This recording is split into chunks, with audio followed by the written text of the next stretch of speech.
Hello everyone, I am Abadur Rahman and in this video I will explain exercise 9th A of class 9th mathematics. Chapter name midpoint and intercept theorem. I already explained midpoint theorem, intercept theorem and converse of midpoint theorem in separate video. I attached the link of that video in the description box. If you want you can watch the full video from the link. Okay, now start exercise 9th A. Now first question, third part here. In figure 9.16 here, S and T are the midpoint of PQ and PR respectively. If ST is equal to 3 cm, then QR is equal to what? लेकिन इससे पहले आइए थोड़ा सा proof नहीं करेंगे but थोड़ा सा हम लोग एक बार mid point and converse of mid point theorem को फिर से इस वीडियो में समझ लेते हैं क्या है। अगर आप चाहिएगा तो पूरा प्रूफ के साथ वीडियो को देख सकते हैं, मैं डिस्क्रिप्शन बॉक्स में उस वीडियो की लिंक अटैच कर दूंगा। ठीक है, यहाँ पर सिर्फ और सिर्फ हम बेसिक थ्योरम क्या है, mid point theorem and converse theorem, उसकी प्रॉपर्टी क्या होती है, सिर्फ इसको डिस्कस करेंगे और कुछ नहीं, प्रूफ नहीं करना। यहाँ पर सिर्फ डिस्कस करना है कि कौन सा मिड पॉइंट थ्योरम है और कौन सा आपका कन्वर्स थ्योरम है। कन्वर्स थ्योरम है मिड पॉइंट का। So let's see to figure of triangle A B C. Suppose ये ट्राइंगल है आपका, first triangle A B C, इसमें हम मिड पॉइंट थ्योरम के बारे में बात करेंगे। मिड पॉइंट थ्योरम कहता क्या है, a line segment joining mid point of two side, ये एक साइड है एक इस साइड, ये इसका दोनों का मिड पॉइंट। अगर एक लाइन सेगमेंट दोनों लाइन के मिड पॉइंट को ज्वाइन कर दी जाए या ज्वाइन करती हो तो ये लाइन, सपोज कर लीजिए लाइन P एंड Q है आपकी, तो ये लाइन PQ थर्ड साइड के पैरेलल होगी, इसके पैरेलल होगी, मीन्स ऐसा होगा। And PQ is equal to half BC, मतलब यहाँ पे क्या रिलेशन आपको मिल जाएगा, PQ parallel to BC, PQ parallel to BC, एक रिलेशन ये मिला, and PQ is equal to half BC। ये क्या कहता है, ये मिड पॉइंट थ्योरम कहता है।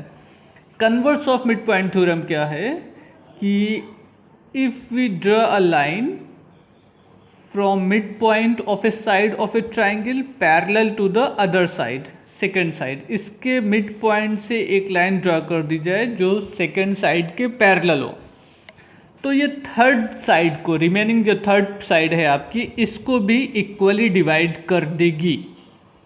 Divide AC into equal two parts, means अगर से ये मिड पॉइंट है एंड BC आपका पैरेलल है, मीन्स क्या है, if AP is equal to PB हो and PQ parallel to BC हो, अगर ऐसा हो तब क्या होगा, तब Q क्या होगा आपका, मिड पॉइंट होगा। Q is a mid point, mid point, या यूं कह लें कि AQ is equal to QC।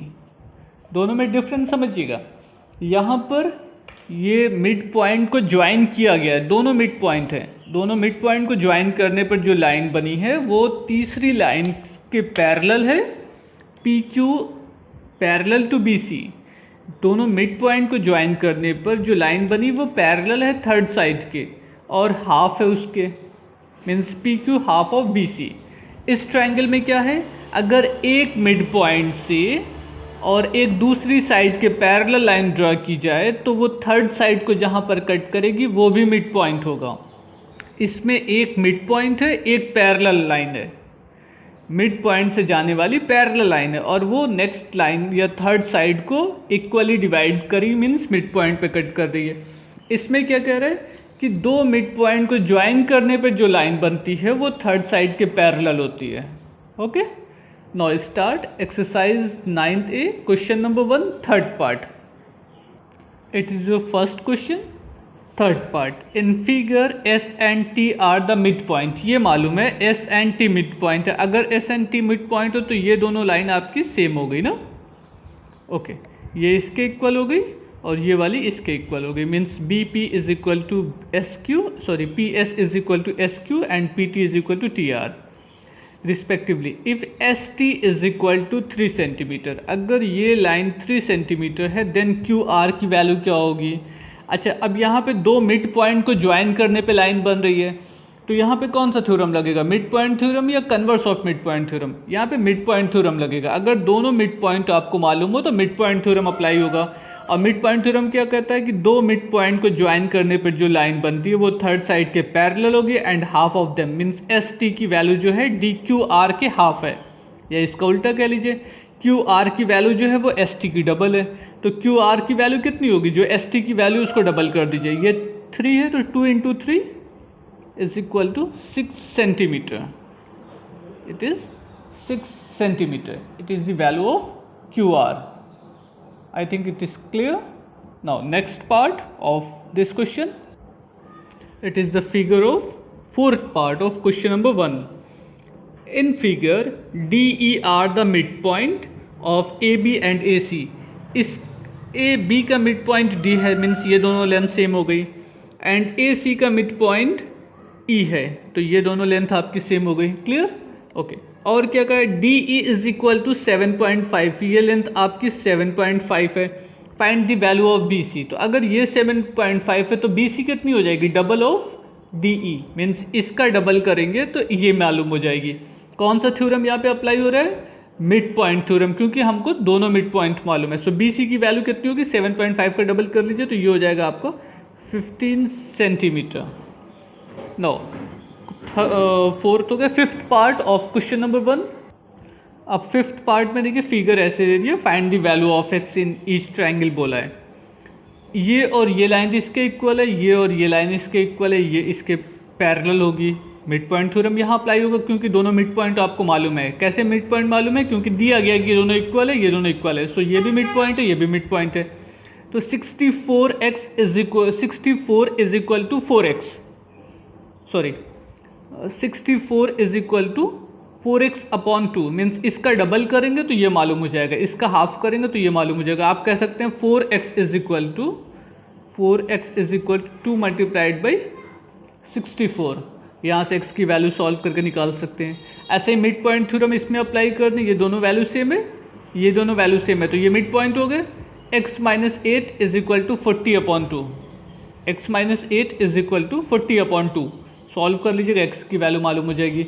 ऐसे इस क्वेश्चन में ये मिड पॉइंट है, ये लेंथ और ये लेंथ सेम है, ये इसके इक्वल है। So x plus 8 is equal to 6x upon 2, ये इसका double is equal to 6x। दोनों में से जो रिलेशन आप अप्लाई करना चाहिए वहाँ से आपको x की वैल्यू मालूम हो जाएगी। Now second question.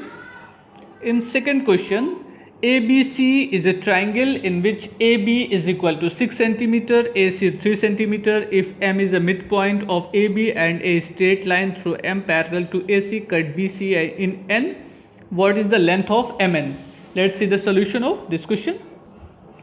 अब देखिए इस क्वेश्चन में क्या कहा है कि in triangle ABC AB is equal to 6 cm, ये पूरा आपका 6 है।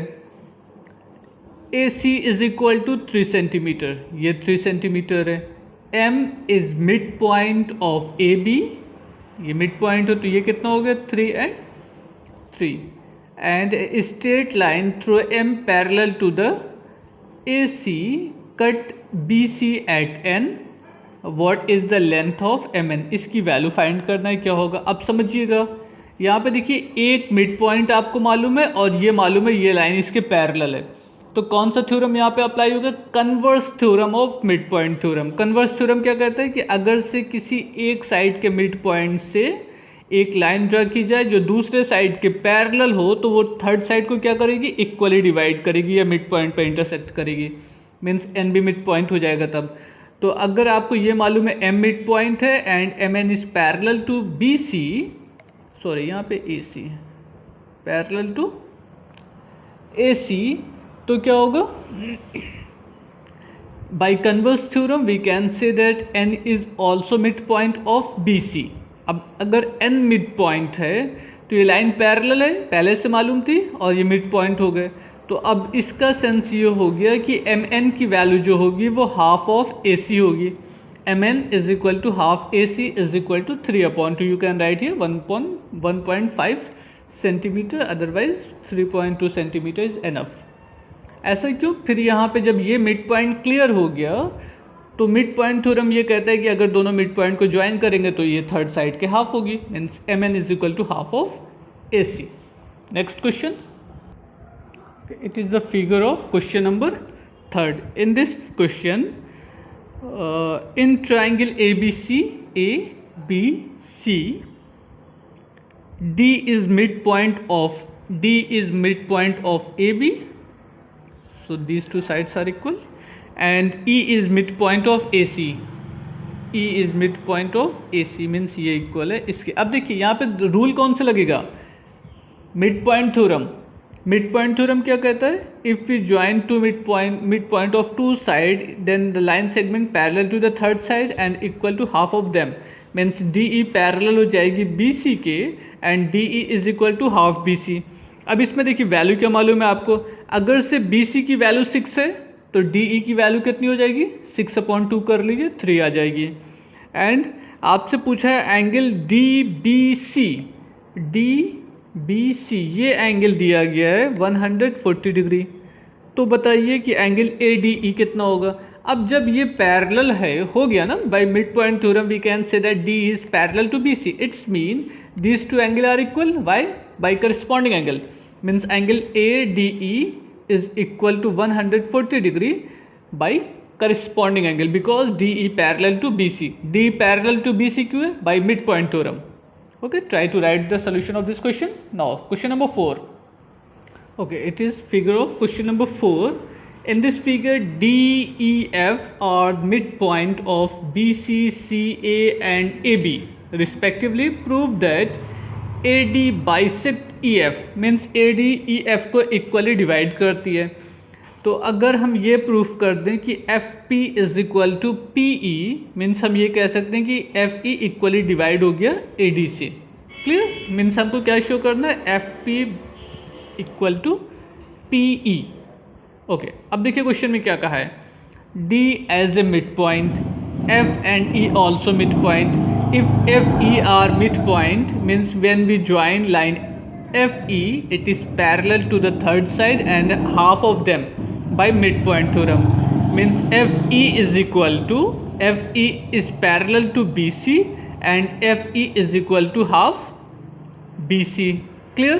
अगर ये पैरेलल है और ये मिड पॉइंट है, ये मिड पॉइंट है इस लाइन के, ये पैरेलल है इस लाइन के, तो अब सिर्फ इस ट्रायंगल में देखिएगा, ये तो मालूम है ना FE पैरेलल है BC के। हम सिर्फ इस ट्रायंगल की बात बोल रहे हैं कि ये मिड पॉइंट है और ये लाइन इसके पैरेलल है, ये क्लियर हो गया है बाय मिड पॉइंट थ्योरम। तो converse of mid point theorem ये कहता है कि अगर से एक मिड पॉइंट से लाइन ड्रॉ की जाए जो सेकेंड लाइन के पैरेलल हो तो वो थर्ड साइड को भी मिड पॉइंट पर इंटरसेक्ट करेगी। मीन्स अगर FP पैरेलल है BD के and F is midpoint of AB, means by converse of midpoint theorem we can say that P is also midpoint of AD. Clear हो गए? अब हमको ये मालूम हो गया P midpoint है AD का। ओके, अच्छा, अगर से मिड पॉइंट हो तो ये साइड पैरेलल है इसके, वो सारी कहानी हो जाएगी। अब इस ट्रायंगल में अगर ऐसी बात कर ली जाए तो ये लाइन पैरेलल है इसके, ये मिड पॉइंट है गिवन है, तो आपको P is equal to half of DC। यहाँ पे FP is equal to half of BD। तो अगर FP BD का हाफ है एंड EP DC का हाफ है, जबकि ये दोनों पहले से इक्वल हैं। ऐसा क्यों? क्योंकि D मिड पॉइंट था। तो इक्वल वैल्यू का जब हाफ करिएगा तो जो रिजल्ट मिलेगा वो भी सेम होगा, means FP is equal to PE। यही प्रूफ करना है आपको। अब इसको सिस्टमेटिकली वे में लिखा कैसे जाएगा? Let's see the solution of this question. हो सकता है ऐसे लिखने में आपको कुछ प्रॉब्लम हो, बट एक आध बार कोशिश करिएगा, हो जाएगा। ऐसा नहीं है कि हो ही नहीं सकता, आखिर लोग पढ़ते हैं इसको और धीरे धीरे फिर उसके एक्सपर्ट होते हैं। सो आप भी ट्राई करिए, लग जाएगा। अब देखिए आपको मालूम क्या क्या है क्वेश्चन में। सबसे पहले काम तो ये मालूम है कि DEF are the mid points of BC, CA and AB respectively. ये तो सीधी सी बात है, क्वेश्चन से आपको रिजल्ट मिल जाएगा। So by mid point theorem we can say that FE is parallel to the BC and FE is equal to half BC। यहाँ तक हो गया सीधा सीधे, तो मिड पॉइंट थ्योरम से मिला। अब देखिए हम क्या करेंगे, in triangle A B D F is mid point and A B, F is mid point of A B and F P parallel to B D. ये मिड पॉइंट है, ये पैरेलल है इसके, तो by converse theorem of mid point apply कर दिया जाए तो आपको ये मालूम हो जाएगा कि P is also mid point of AD। अगर P मिड पॉइंट है तो FP is equal to half BD होगा, FP is equal to half BD, जबकि D तो खुद तो हाफ था BC का, मीन्स BD की जगह पे हम लिख सकते हैं BC अपॉन 2, सो BD की जगह पे BC अपॉन 2 मीन्स FP कितना हो गया 1/4 BC। सेम एज इधर के ट्राइंगल में हम अप्लाई कर दे इन ट्राइंगल ADC, ये देखिए in triangle ADC we can show that PE is equal to half DC, जैसे इधर किए वैसे PE is equal to half DC, तो हम उसको लिख सकते हैं PE is equal to half DC। फिर से DC की वैल्यू लिख देंगे, DC is equal to half BC, तो DC की जगह पे हाफ BC लिख दिया, ये भी 1/4 BC हो गया। FP की वैल्यू 1/4 BC, PE की वैल्यू 1/4 BC, दोनों वैल्यू सेम है, so we can say that FP is equal to PE, FP is equal to PE। Let's see, FP is equal to PE means ये length equal है इसके, so P mid point है ना, so we can say that P is a mid point of EF और this implies AD bisect FE, that's all, it is your required solution. Now next question, it is your question number 5. In this question given that ABC is an isosceles triangle, ABC is an isosceles triangle, isosceles triangle means whose two sides are equal and opposite two angle are also equal, means अगर हम ये suppose कर लें कि AB same है AC के, तो ये एंगल हमको सेम मिल गया, क्लियर, और ये साइड सेम मिल गई। अच्छा, और क्या कह रहे हैं, AB is equal to AC, DEF are respectively the mid point of BC, CA and AB, DEF are the mid point of side BC, AB and AC respectively. Show that line segment AD EF bisect each other at right angle. हमको ये show करना है कि EF and AD bisect कर रहे हैं, means हम अगर ये शो कर दें कि AP is equal to PD and EP is equal to PF, तो हम हो जाएगा, एक काम ये हो जाएगा, और प्लस इसको राइट एंगल शो कर दें तो सारे राइट एंगल हो जाएंगे। इससे पहले क्वेश्चन नंबर 4 में ये प्रूफ किया गया है EP is equal to PF, उसी से थोड़ा सा हमको और आगे चलना है। Let's see the solution of this question. Okay, it is your question number 5. In short form, see here, E is a midpoint of AB and F is midpoint of AC. So by midpoint theorem, EF parallel to BC and EF is equal to half BC. यहाँ पे चाहिएगा तो लिख दीजिएगा by midpoint theorem. Midpoint theorem. Okay, ये reason है ये relation बनाने का। अब आ जाते हैं ट्राइंगल ABD में। ट्राइंगल ABD में मिड पॉइंट थ्योरम से आपको ये मालूम होगा ये लाइन पैरेलल है इसके, EF parallel to BC and EF is equal to half of BC। अब देखिए ये मिड पॉइंट है, गिवन है क्वेश्चन में, E is a mid point, और ये मालूम है कि BD पैरेलल है EP के। अगर EF पैरेलल हो तो EP भी तो पैरेलल होगा। Okay, EP parallel to BD and E is a mid point, so by converse theorem of mid point theorem we can say that P is also midpoint of AD। ये मालूम हो गया by converse theorem कि P जो है वो mid point है AD का। अब अगर P मिड पॉइंट है तो AP is equal to PD होगा, AP is equal to PD होगा। ये एक काम हो गया, मीन्स हमने एक मीडियन को मिड पॉइंट शो कर दिया उसका। अब आ जाते हैं इधर के ट्राइंगल में। इन ट्राइंगल ADC ऐसे यहाँ पर शो किया जा सकता है PF is equal to half DC, जैसे कि इससे पहले हुआ था। अच्छा, EP को हम ये भी तो लिख सकते हैं कि EP is equal to 1/4 BC। ये इससे पहले क्वेश्चन नंबर 4 में ये काम किया है। And PF is equal to 1/4 BC, यानी कि EP एंड PF आपका सेम हो जाएगा, EP is equal to PF। इससे पहले ये शो किया था AP is equal to PD, अब ये शो कर रहे हैं EP is equal to PF। दो काम हो गए इस दोनों क्वेश्चन से। ये रिलेशन मिल गया आपको ये डायरेक्ट लिखा था, ये रिलेशन नहीं लिखा था, लेकिन ये समझ जाएगा कि क्यों हुआ, क्योंकि बी डी जो है वो डी मिड पॉइंट है, तो बी डी को हम लिख सकते हैं बी सी अपॉन हाफ, यहाँ पहले से हाफ था तो ये 1/4 हो गया। ऐसे ही D C is equal to half B C, यहाँ पे पहले से हाफ था, so B D C is equal to 1/4 B C. अब आ जाते हैं, हमको ये शो करना है कि राइट एंगल है, ये दोनों ट्रायंगल आपका कॉन्ग्रुएंट होगा कि नहीं, पहले ये समझते हैं। कॉन्ग्रुएंट क्यों होगा, ये दिया गया था कि A B is equal to A C, means ये साइड सेम होगी इस साइड के, क्योंकि ई और एफ मिड पॉइंट है। अगर पूरी पूरी साइड सेम है तो उनका हाफ वैल्यू जो होगी वो भी सेम होगी। सो ये वैल्यू सेम हो गई इसके, ओके। ये एंगल सेम हो जाएगा इस एंगल के, ऐसा क्यों, क्योंकि ये करस्पॉन्डिंग एंगल है, पहले से एंगल सेम था बी एंड सी, तो ये भी एंगल सेम हो जाएगा।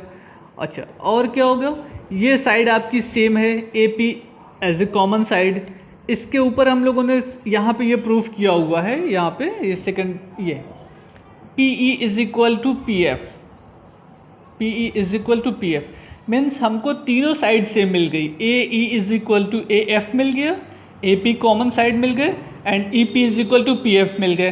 तो ये दोनों ट्रायंगल आपका क्या होगा, कॉन्ग्रुएंट होगा। अगर कॉन्ग्रुएंट होगा तो ये दोनों एंगल सेम हो जाएगा, ये x है तो ये भी x होगा, मीन्स x प्लस एक्स 180। सो x की वैल्यू कितनी हो जाएगी, 90 degree. Let's see the solution of remaining part now. अब देखिए हमने दो ट्रायंगल ले लिया, आप इस फिगर को बना लीजिए कहीं ताकि समझने में आपको इजी हो जाए, clear, okay. A E is equal to A F, A E is equal to A F क्यों, क्योंकि ए ई जो है वो हाफ ऑफ ए बी है एंड ये हाफ ऑफ ए सी है, तो ए बी और ए सी इक्वल तो दोनों का हाफ वैल्यू भी सेम होगी, और एंगल सेम है।